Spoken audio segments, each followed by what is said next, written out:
Good morning, students. Last lecture, class 10, subject English.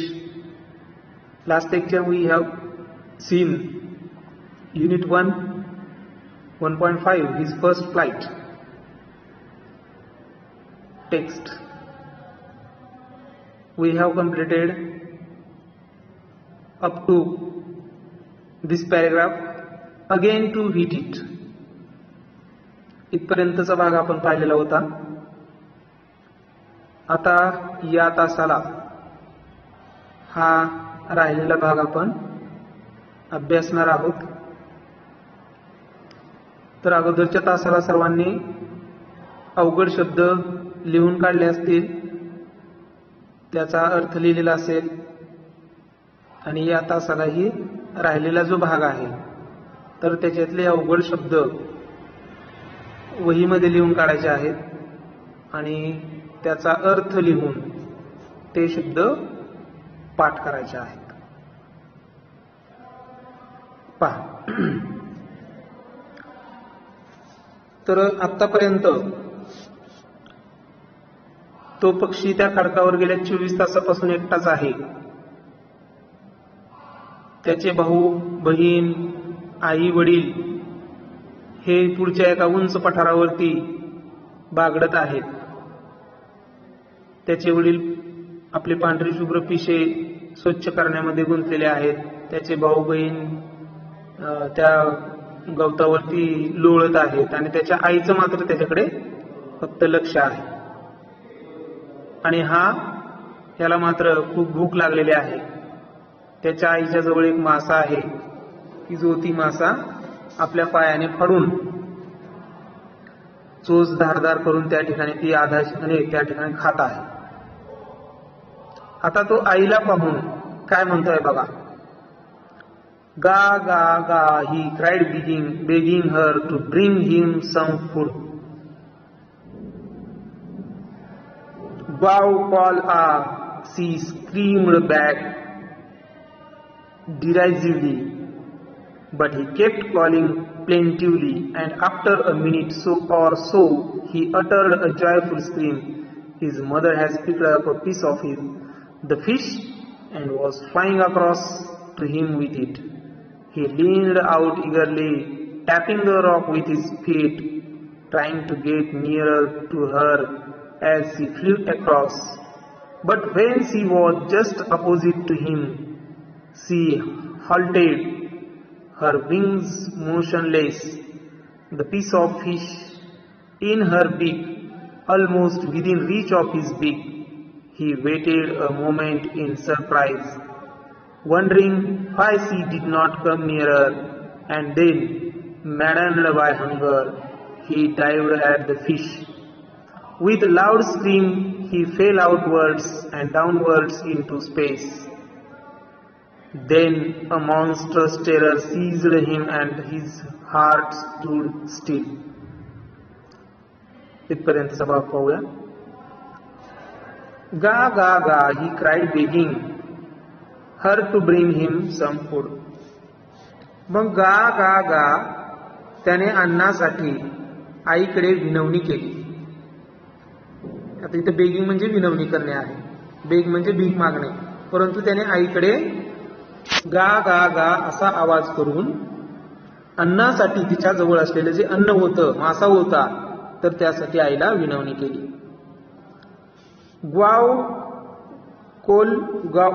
Call आहा C screamed back डिरायझिव्हली म्हणजे उपहासाने. तर ती सुद्धा उपहासाने ग्वाव कॉल आहा ती उपहासाने ओरडली, म्हणजे त्याला तिने प्रत्युत्तर दिलं. बट ही केप्ट कॉलिंग प्लेंटिव्हली, पण तो परत परत तिला विनवू लागला. प्लेंटिव्हली म्हणजे परत परत. तर तो परत परत तिला विनवू लागला. प्लेंटिव्हली एक्सप्रेसिंग सॉरो म्हणजे दुःख व्यक्त करणे, विनवणे. And after a minute or so he uttered a joyful scream. आणि मिनिटभरात आनंदाने त्याने मोठमोठ्याने चित्कार केला किंवा मोठमोठ्याने तो किंचाळू लागला. His mother had picked up a piece of the fish and was flying across to him with it. आणि मग माशाचा तुकडा घेऊन त्याची आई त्याच्याकडे यायला निघाली होती. मग आईने काय केलं, एक माशाचा तुकडा आपल्या चोचीमध्ये पकडला आणि त्याच्याकडे यायला निघाले. ही leaned out eagerly, tapping the rock with his feet, trying to get nearer to her as he flew across. आणि ती जशी जशी उडत जवळ येऊ लागली तसा तो मात्र खडकावरती आपले पाय आपटवू लागला आणि आतुरतेने पुढे झुकला आणि तिच्या अधिक जवळ येण्याचा प्रयत्न करू लागला. म्हणजे ती आई ज्यावेळेस माशाचा तुकडा तोंडामध्ये घेऊन त्याच्या जवळ यायला लागलेली होती त्यावेळेस हा सुद्धा आपले पाय त्या खडकावरती आपटवू लागला आणि ती जशी जशी जवळ येईल तसं तसं हा सुद्धा तिच्याकडे जवळ जवळ जाऊ लागला किंवा जाण्याचा प्रयत्न करू लागला.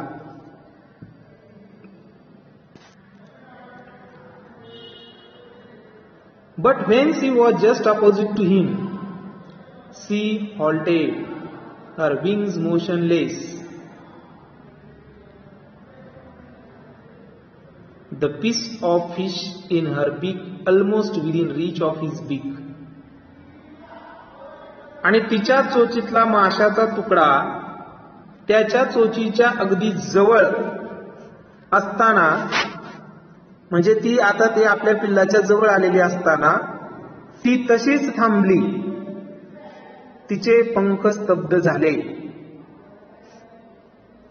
मग ती आपले पंख स्तब्ध करून एकाच जागेवरती उभा राहिली. ती त्याच्या एकदम जवळ आली नाही, ती थोडीशी दूरच थांबली. तिचे आपले पंख थांबले. He waited a moment in surprise. आणि ती wondering why she did not come nearer. आणि ती जवळ काही येत नाही याचे आश्चर्य वाटून तो क्षणभर घुटमळला.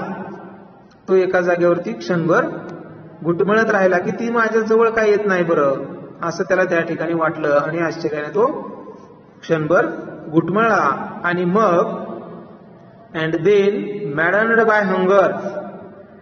आणि मग त्याने काय केलं की तो भुकेनं खूप व्याकुळ झालेला होता.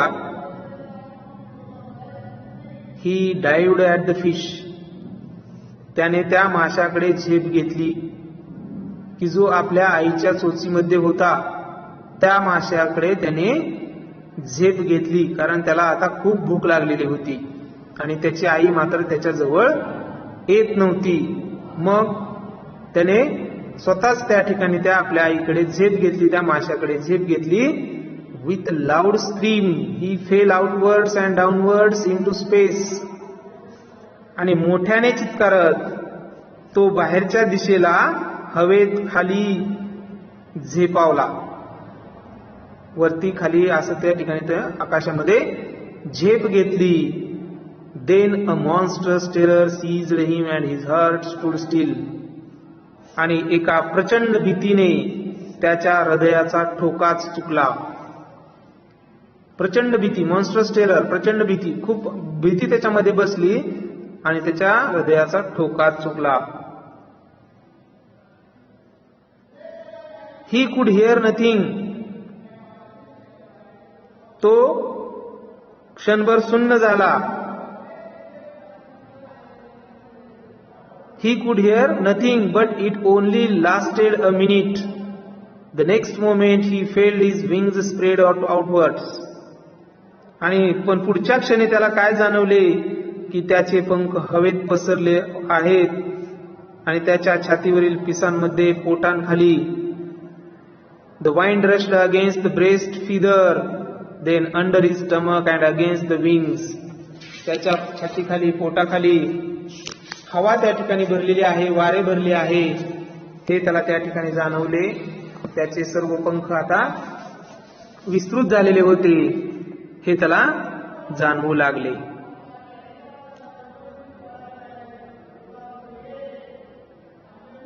He could feel the tips of his wings cutting through the air. आणि त्याच्या पंखाच्या टोकांना वारा छेद देऊन जातोय असे त्याला वाटले. म्हणजे आपल्या पंखांमधून आपले पंख वाऱ्यांना छेदून पुढे जात आहेत हे त्याला त्या ठिकाणी जाणवू लागलं. He was not falling headlong now. मात्र आता त्याचा कपाळमोक्ष होणार नव्हता. He was soaring gradually downwards and outwards. तो हळूहळू हवेत तरंगू लागला. He was no longer afraid. आता त्याला भीतीही वाटत नव्हती. He just felt a bit dizzy. फक्त किंचित भोवळ आल्यासारखं वाटत होतं. डिझी म्हणजे भोवळेने. तर त्याला किंचित बीट म्हणजे किंचित अशी भोवळ त्या ठिकाणी आल्यासारखं वाटत होतं. Then he floated his wings once and he soared upwards. मग त्याने आपले पंख फडफडवले आणि वर झेप घेतली. म्हणजे त्याला थोडीशी भोवळ आल्यासारखं वाटलं. परत त्याने पंख आपले फडफडवले आणि आकाशामध्ये उंच अशी भरारी घेतली. गा गा गा गा. Call his mother swooped past him, her wings making a loud noise. पंखाचा फडफडाट करीत आई त्याच्याकडे झेपावली. म्हणजे तोही गा गा गा करत होता आणि त्याची आई त्याला प्रत्युत्तर देत मोठमोठ्याने किंचाळत होती आणि तीही त्याच्याकडे झेपावली. त्यानेही तसाच आवाज करत आईला प्रतिसाद दिला. He answered her with another scream. Then his father flew over him screaming. आणि आता त्याचे वडील कलकलाट करीत त्याच्या भोवती गिरट्या घालू लागले. अगोदर त्याची आई आलेली होती, आता मात्र त्याचे वडीलही त्या ठिकाणी आले आणि त्याच्या भोवती गिरट्या घालू लागले. He saw his two brothers and his sister flying around him, curveting and banking and soaring and diving. आणि आता त्याचे वडील आलेले होते. वडिलांच्या नंतर त्याचे दोघे भाऊ आणि बहिणीनेही त्याच्यापाशी झेप घेतली आणि डौलदार सुरकंड्या मारत ते त्याच्या आजूबाजूला विहरू लागले. म्हणजे ते दोघं त्याचे भाऊ आणि त्याची बहीण सुद्धा त्याच्या जवळ आले आणि तेही पाण्यामध्ये सुरकुंड्या मारू लागले, त्याच्याकडेने ओढू लागले आणि सर्वजण खूप आनंदाने त्या ठिकाणी ओरडू लागले. Then he completely forgot that he had not always been able to fly. आणि आपल्याला उडता येत नव्हते हे तो पूर्णपणे विसरून गेला. And commended himself to dive and soar and curve, shrieking shrilly. आणि सूर मारताना, भरारी घेताना आणि हवेत विहरताना स्वतःवर खुश होऊन कर्कश आवाजात आरोळी देऊ लागला. म्हणजे त्याला तो आता पूर्णपणे विसरून गेला होता की आपल्यालाही आकाशामध्ये उंच भरारी घेता येते किंवा येऊ शकते. ही जी त्याच्या मनामध्ये भीती होती तर ती भीती तो पूर्णपणे विसरून गेलेला होता आणि तो आकाशामध्ये उंच भरारी घेऊ लागला होता, सुरकुंड्या मारू लागलेला होता आणि त्याचबरोबर हवेमध्ये विहरताना स्वतःवर खुश होऊन कर्कश असा आवाजही तो त्या ठिकाणी करू लागलेला होता. He was near the sea now, flying straight over it, facing straight out over the ocean. He saw a vast green sea beneath him with little ridges moving over it, and he turned his beak sideways and cawed amusedly. आणि मग he was near the sea now. तो आता समुद्राच्या जवळ येऊन पोहोचला. Flying straight over it. समुद्राच्या पृष्ठभागावरून समांतर उडत. Facing straight out over the ocean. सरळ वरच्या दिशेने त्याने झेप घेतली. म्हणजे समुद्रावरती तो सरळ दिशेमध्ये भरारी घेत परत त्याने उंच आकाशामध्ये भरारी घेतली he saw a vast green sea beneath him. आणि खाली पसरलेला हिरवागार Vishal Sagar, while with little ridge moving over it, आणि त्यातून डोकावणारे लहान लहान सुळके. And he turned the beak sideway and cowered amazedly. आणि त्याला दिसले आणि आपली चोच बाजूला वळवून त्याने आनंदाने चित्कारा केला. म्हणजे त्याने समुद्राचा त्या ठिकाणी खूप मोठा आनंदही त्या ठिकाणी घेतला. His parents and his brothers and sister had landed on this green flooring ahead of him. They were beckoning to him, calling shrilly. He dropped his legs to stand on the green sea. His legs sank into it. He screamed with fright and attempted to rise again, flapping his wings. But he was tired and weak with hunger, and he could not rise. Exhausted by the strange exercise, his feet sank into the green sea, and then his belly touched it, and he sank no farther. He was floating on it, and around him his family was screaming, praising him, and their beaks were offering him scraps of dogfish. He had made his first flight. तर पाहता ह्या paragraph मध्ये his parents and his brothers and sister had landed on this green flooring ahead of him. आता त्याचे आई वडील आणि भावंडेही मग त्या हिरव्यागार पृष्ठभागावर उतरली. म्हणजे त्या समुद्रावर, त्या पाण्यावरती उतरली त्याची भावंड, त्याचे आई वडील. They were beckoning to him. Beckon, to give a signal, to move near or to follow.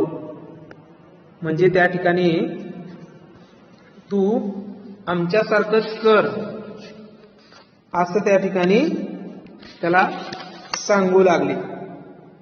म्हणजे बेकनिंग.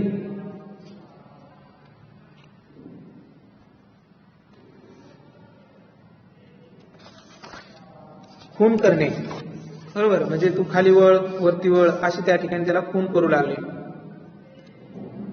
मग त्याचे आई वडील, त्याची भावंड त्या हिरव्यागार पृष्ठभागावर उतरली. कलकल आवाज करीत ती त्याला खुणा करून बोलावू लागली. म्हणजे त्यालाही तू आता या पृष्ठभागावरती ये, या पाण्याच्या पृष्ठभागावरती ये, असं त्याला खुणा करून बोलावू लागली. He dropped his legs to stand on the green sea. आपले पाय अलगद त्या हिरव्या समुद्रावर सोडून तो उभा राहण्याचा प्रयत्न करू लागला. म्हणजे त्या समुद्रावरती आपले पाय हळूवार त्याने सोडायला सुरुवात केली आणि तिथंच उभा राहण्याचा तो प्रयत्न करू लागला. His legs sank into it. पण त्याचे पाय आत बुडू लागले. परंतु त्याचे पाय मात्र त्या पाण्यामध्ये बुडू लागले. He screamed with fright and attempted to rise again, flapping his wings. तो घाबरून ओरडला आणि पंख फडफडवीत पुन्हा वर उडायला लागला. त्याचे पाय पाण्यामध्ये बुडायला लागलेले होते म्हणून तो थोडासा घाबरला आणि पुन्हा त्याने आपले पाय फडफडवायला सुरुवात केली. But he was tired and weak with hunger, and he could not rise, exhausted by the strange exercise. मात्र आता तो दमला होता आणि भुकेने अशक्त झाला होता. म्हणजे तो आता इतक्या उंच भरारी त्याने घेतलेली होती आणि बराच वेळ उंच भरारी घेतल्यामुळे तो आता थकलेला होता आणि त्याचबरोबर त्याला खूप भुकेलेला होता आणि त्या भुकेने तो अशक्त झाला होता. हा वेगळ्या प्रकारचा व्यायाम करून थकल्यामुळे त्याला पुन्हा उडता येईना. म्हणजे त्याला परत आकाशामध्ये उंच भरारी घेता येईना, कारण त्याचा व्यायाम खूप मोठ्या प्रमाणामध्ये झालेला होता. His feet sank into the green sea, and then his belly touched it, and he sank no further. त्याचे पाय हिरव्या समुद्रात शिरले, पोट हलकेच पाण्याला टेकले, आणि मग तो आणखीन खाली बुडला नाही. त्याचे पोट मात्र पाण्याला चिटकले, त्याचे पाय पूर्ण पाण्यामध्ये बुडाले, परंतु तो पूर्णपणे पाण्यामध्ये बुडाला नाही. He was floating on it, and around him his family was screaming, praising him, and their beaks were offering him scraps of dogfish. आता तो छानपैकी तरंगू लागला.